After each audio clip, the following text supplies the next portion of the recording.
Ojito porque Álvaro Uribe Vélez enloqueció luego de lo que ha sucedido históricamente en su juicio contra el mismísimo senador Iván Cepeda, luego de lo que desató el mismísimo senador Iván Cepeda con su candidatura presidencial. Esto tiene a Álvaro Uribe Vélez tan mal de la cabeza que ordena a Álvaro Hernán Prada del Consejo Nacional Electoral tumbar al presidente de la República, Gustavo Petro. Esto es por primera vez en la historia que sucede un caso de estos. En pocas palabras, Álvaro Uribe Vélez está pretendiendo volarse de la justicia porque ha sido el que culpa al presidente de la República, Gustavo Petro, de que haya sido condenado y ser también el primer presidente en la historia del país que sucede en este tipo de casos, señores. ¿Qué es lo que viene pasando? Miren esto, se empieza a ejecutar el plan por parte de Álvaro Uribe Vélez con el señor Briceño. La campaña de Petro sí violó los topes electorales de financiación. El Congreso debe aplicar el artículo 106 de la Constitución Política, el cual señala que la violación de los topes será sancionada con la pérdida de investidura o del cargo. Aquí lo que pretenden de manera directa es tumbar al presidente Petro para que Álvaro Uribe Vélez se le pueda volar a la justicia y ellos totalmente permear, como ya lo tienen, las diferentes instancias judiciales y de investigación. Recordemos que no quería para nada que hubiese en su momento la elección de la fiscal general. Quería que se mantuviera Francisco Barbosa para que su caso siguiera en la impunidad. Vanessa de la Torre, campaña de Petro sí violó los topes. Magistrados investigadores del Consejo Nacional Electoral, en este caso lo explica la gente de Caracol Radio. Semana también hacía su espectáculo, día clave contra la campaña presidencial de Petro. Lo que me parece a mí increíble es que luego de 3 años es que vienen a ejecutar este tipo de estrategias. Cuando estamos de cara a una campaña presidencial, cuando Álvaro Uribe Vélez ya fue condenado, cuando se espera la segunda instancia de su condena. O sea, es que blanco es y gallina lo pone. Incluso miren esto, de cualquier manera y sin saber lo que pueda suceder en la sala plena, en este caso, del Consejo Nacional Electoral, es la primera vez en la historia del país que una investigación por topes contra la campaña de un presidente en ejercicio llega a la instancia, porque como se recordará, las anteriores investigaciones contra presidentes en ejercicio no pasaron de su apertura y posterior archivo. Pues claramente es ejecutando el plan de Álvaro Uribe Vélez, Álvaro Hernán Prada. Y veamos qué es lo que dice acerca de este tema la gente de Caracol Radio. 6 de la mañana, mucha atención, la campaña presidencial de Gustavo Petro sí violó los topes de financiación y sí tuvo esa financiación ilegal. Esa es la conclusión a la que llegaron los magistrados Benjamín Ortiz y Álvaro Hernán Prada del Consejo Nacional Electoral, luego de una investigación que, como les hemos contado aquí en 6 AM, se ha desarrollado por cerca de 2 años. Hemos conocido en Caracol Radio que en pocas horas y contra todos los pronósticos, los investigadores Prada y Ortiz radicarán un proyecto de resolución donde se sanciona administrativamente al actual presidente de Ecopetrol, Ricardo Roa, quien ejerció la campaña del actual presidente de la República, y también comprometerán a otros directivos de esa campaña presidencial. Propone el proyecto, además, el proyecto de decisión, sancionar a otros directivos de la campaña, como decimos, y de los partidos Colombia Humana y Unión Patriótica. La violación de tope, según pudo establecer 6 AM de Caracol Radio, superaría los 3.500 millones de pesos, sumadas la primera y la segunda vuelta de la elección presidencial. A partir de la radicación de la ponencia, que tiene, según hemos podido establecer, alrededor de 600 páginas, el país estará muy atento de lo que suceda en la sala plena del Consejo Nacional Electoral, que es la que finalmente va a decidir si acoge o no esta ponencia que revelamos en primicia a esta hora, en 6 a.m., ponencia de carácter, como decimos, sancionatorio, que presentarán los magistrados Ortiz y Prada. A pocos meses de que caduque la facultad del Consejo Nacional Electoral para decidir la histórica investigación, pues arranca hoy una cadena de cábalas, de especulaciones sobre lo que pueda suceder con la votación en el Tribunal Electoral, donde recordemos, para que tengamos un poquito la película aquí en Caracol Radio a esta hora, actualmente el pacto histórico tiene 4 representantes, 4. Álvaro Echeverry, Fabiola Márquez, Altus Vaquero, que es un liberal alineado con el petrismo, y Alba Velázquez, que no podría participar en la discusión y en la votación del proyecto porque en su contra prosperaron 2 recusaciones por haber actuado como testigo electoral postulada por la campaña Petro para la primera y para la segunda vuelta presidencial. El otro bloque está conformado por 5 magistrados: Álvaro Prada, Benjamín Ortiz, Maritza Martínez, Álvaro Campo y Cristian Quirós. Así las cosas, necesariamente tendrán que designar con jueces, porque por ley las decisiones del Tribunal Electoral se aprueban con mínimo de 6 votos. De cualquier manera, y sin saber lo que pueda suceder en la sala plena, esta es la primera vez en la historia reciente del país que una investigación por topes contra la campaña de un presidente en ejercicio llega a esta instancia, porque como se recordará, las anteriores investigaciones contra presidentes en ejercicio no pasaron de la apertura y el consabido archivo. Ahí está la conclusión a la que llegan en su ponencia los magistrados Ortiz y Prada del Consejo Nacional Electoral, que la campaña presidencial del presidente Petro sí habría violado los topes y la financiación ilegal. Hernando, ¿qué se nos viene jurídicamente aquí? Gustavo, como usted bien señala, esto es un hito histórico. Es la primera vez que una investigación surtida por el Consejo Nacional Electoral avanza hasta punto definitivo en lo que hace del eventual sobrepaso de topes electorales por parte de una campaña presidencial. Un expediente y un caso que cursa, como usted bien señala, por más de 2 años de investigación, cerca de 150 pruebas, una ponencia de 600 hojas y un expediente de más de 800 folios. Este proyecto, Gustavo, además de ser un hito histórico, marca un escenario importantísimo de cara a las próximas elecciones, porque pone de presente que no se pueden quebrantar esos topes electorales, que son reglas de igualdad electoral, y precisamente en lo que hace de lo finito, promueve entonces la sanción a los directivos de la campaña Petro Presidente, en particular, como usted bien ha señalado, a los doctores Ricardo Roa, actual presidente de Ecopetrol, a la doctora Lucy Mogollón, quien fuera la contadora, y a la doctora María Lucía Soto, quien fuera adicionalmente la auditora de la campaña. Pero además de estas sanciones personales que incumben a otros directivos de esa campaña, también se extenderían estas sanciones a 2 movimientos políticos que hicieron parte de la coalición para la elección de Gustavo Petro, Colombia Humana y la Unión Patriótica, con una sanción de más de 3.500 millones de pesos por esa consideración y por eventualmente haber acudido a fuentes no regulares para esa campaña. La ponencia que presentan los magistrados Benjamín Ortiz y Álvaro Hernán Prada está muy bien sustentada y tiene específicamente esa evidencia. Se preguntarán entonces los oyentes cuál es la suerte del presidente de la República. Y recordemos que el viernes 11 de julio del presente año se conoció por parte de la Corte Constitucional una ratificación en lo que hace que para el presidente de la República quien investigar por estos hechos no es el Consejo Nacional Electoral, sino la Comisión de Acusación de la Cámara de Representantes, tal y como lo pidió la defensa del presidente. Esos son los datos fundamentales, Gustavo. Y también usted señala otro punto de gran definición y de gran filigrana jurídica, y es qué se requiere para que esta sanción sea impuesta. Se requieren al interior de ese organismo 6 votos de 9 integrantes.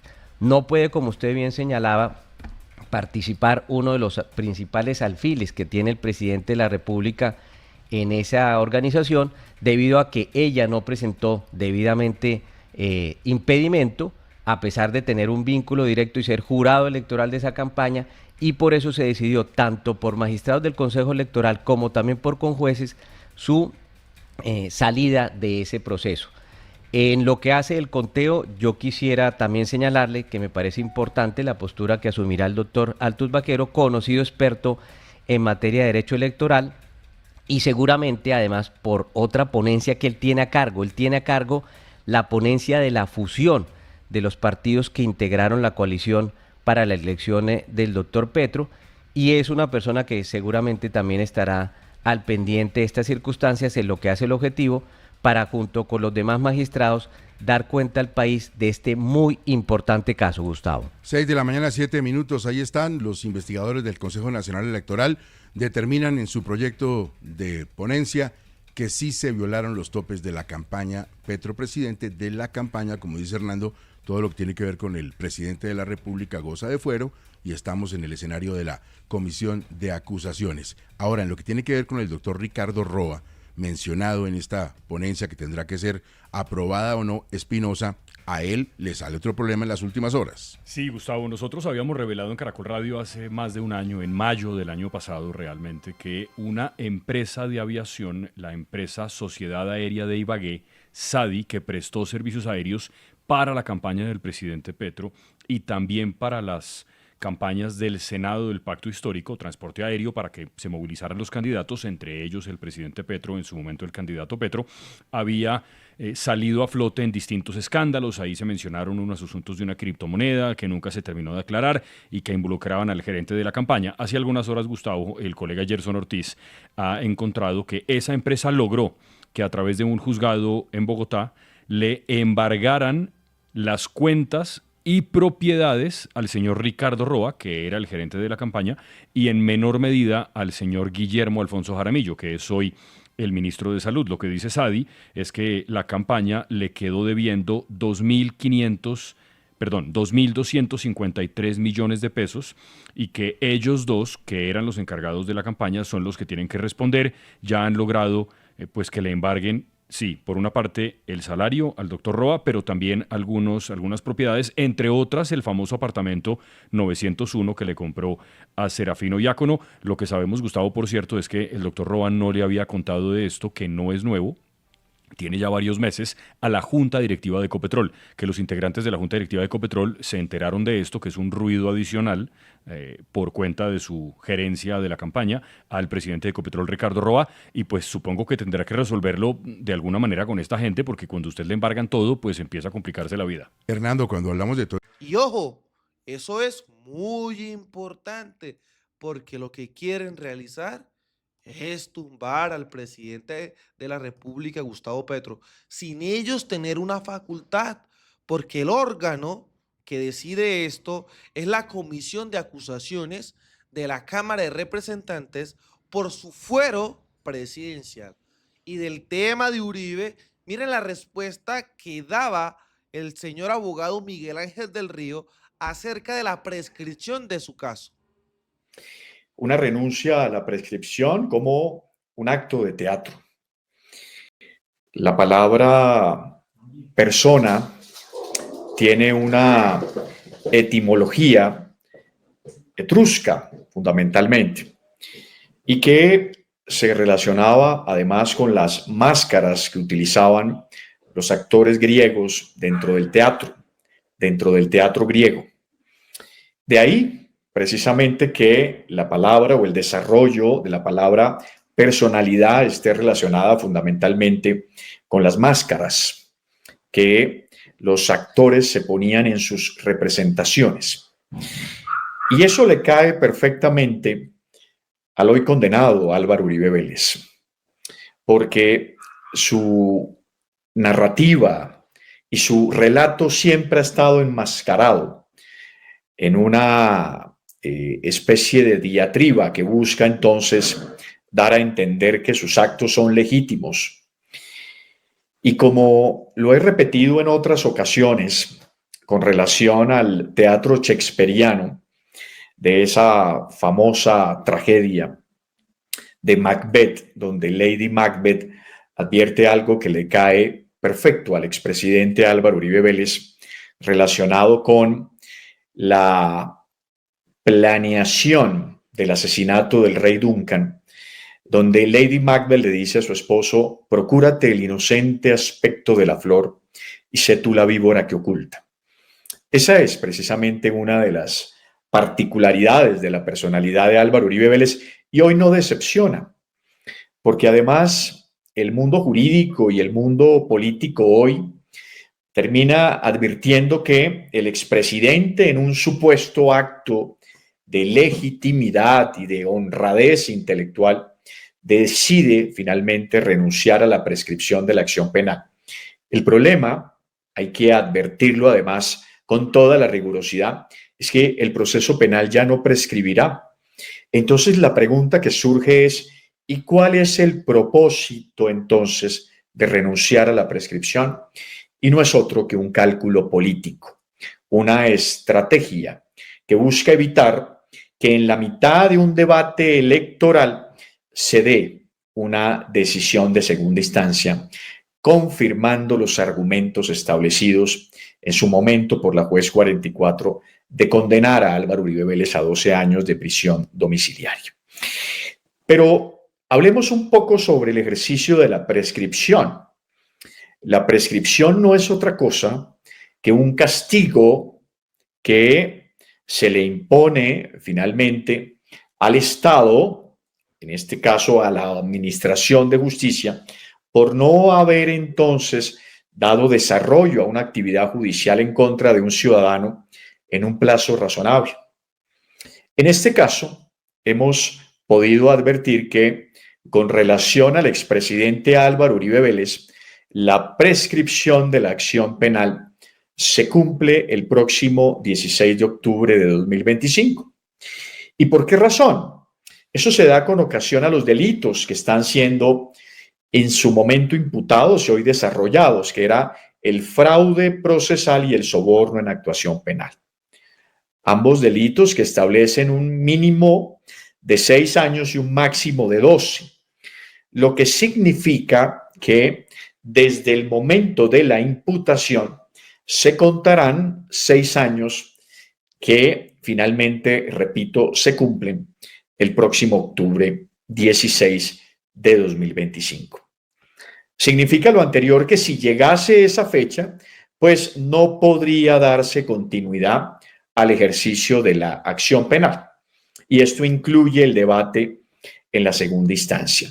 ¿Y por qué advertía yo que el problema es el momento? Porque nosotros, como representantes de víctimas, advertimos en su momento, cuando se daba inicio al juicio oral en febrero de 2025, la posibilidad o la amenaza de la prescripción de la acción penal.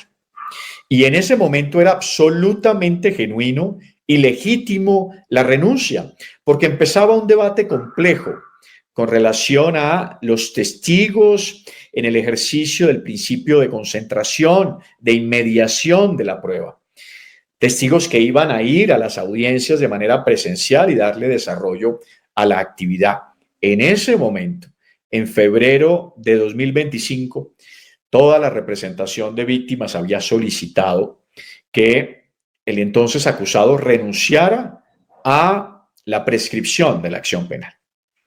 Evento que no se dio, y era precisamente el momento para que ese debate de fondo que él hoy argumenta con relación al análisis en el Tribunal Superior de Bogotá era absolutamente necesario y legítimo. No lo hizo porque pensaba que el proceso iba a prescribir ante el juzgado 44. Como la jueza Sandra Heredia fue muy rigurosa en el desarrollo de la actividad procesal y estableció audiencias todos los días durante 6 meses, pues el proceso finalmente no prescribió. ¿Por qué no renunció a la prescripción de la acción penal en ese momento? Pues porque no era su interés, porque jamás ha sido el interés del acusado un ejercicio legítimo de rigurosidad y de análisis de la valoración probatoria. Ahora entonces, cuando el proceso llega a la segunda instancia, cuando el Tribunal Superior de Bogotá ha advertido que el proceso no va a prescribir, y no va a prescribir porque se priorizó la actividad del desarrollo del análisis de la segunda instancia, porque entonces se adicionaron unos magistrados auxiliares que acompañen el estudio de todo el expediente, es cuando entonces el condenado hoy advierte que renuncia a la prescripción. Y advertía yo al principio de esta intervención sobre el cálculo político, y es que valga la pena advertir que entramos en una campaña preelectoral con relación a el desarrollo de la concertación de Cámara y Senado de la República y las presidenciales. Si el Tribunal Superior de Bogotá acoge la solicitud de tomarse un plazo razonable, pues tendremos una decisión de segunda instancia después de las presidenciales. Y el gran temor que tiene el hoy condenado Álvaro Uribe Vélez no es otro que en la mitad de su campaña política se tenga una decisión de segunda instancia, que puede ser confirmando precisamente la decisión de primera instancia o revocándola, pero es un riesgo que el señor Álvaro Uribe Vélez no quiere enfrentar. Y por eso entonces renuncia a la prescripción de la acción penal, que es, repito, un ejercicio que no tiene ningún sentido. Ya lo advirtió el tribunal, el proceso no prescribirá en la segunda instancia. Definido eso o reiterado eso, no tendría ninguna consecuencia esa prescripción. Ahora, ¿es legítimo que el tribunal se tome un tiempo razonable en el análisis de un proceso tan complejo? Claro que sí. Y en ese sentido le damos la bienvenida a esa posibilidad. Pero una cosa diferente es que el Tribunal Superior de Bogotá tenga o se tome un plazo razonable para definir un proceso complejo, y otra cosa son las estrategias por parte del condenado, que repito, al no tener ninguna o ningún desarrollo con relación a la prescripción de la acción penal, evita, con ocasión a un cálculo político, que una decisión de esa envergadura salga en el momento preciso del desarrollo de la campaña política. Por esa razón, repito, le damos la bienvenida a que los análisis al interior de la Administración de Justicia sean razonables, rigurosos y concentrados. Pero cosa muy diferente es la estrategia por parte de Álvaro Uribe Vélez, que no es otra cosa que un acto circense que busca evitar lo inevitable. Un saludo, como siempre, especial para todos. Es increíble y queda en evidencia, como lo da a conocer el mismísimo abogado Miguel Ángel del Río. Y todas las bodegas, en este caso los borregos de Álvaro Uribe Vélez, siguen aplicando la estrategia que es la pérdida de investidura del cargo, en este caso del señor presidente de la República, Gustavo Petro, porque Álvaro Hernán Prada ejecuta su plan y las órdenes que da el señor condenado. Así que prestémosle mucha atención a eso. Desde la tierra del trueno, desde el Catatumbo, construyendo paz y reconciliación, soy libremente aquí, las cosas como son. Nos vemos en un próximo capítulo. Hasta pronto.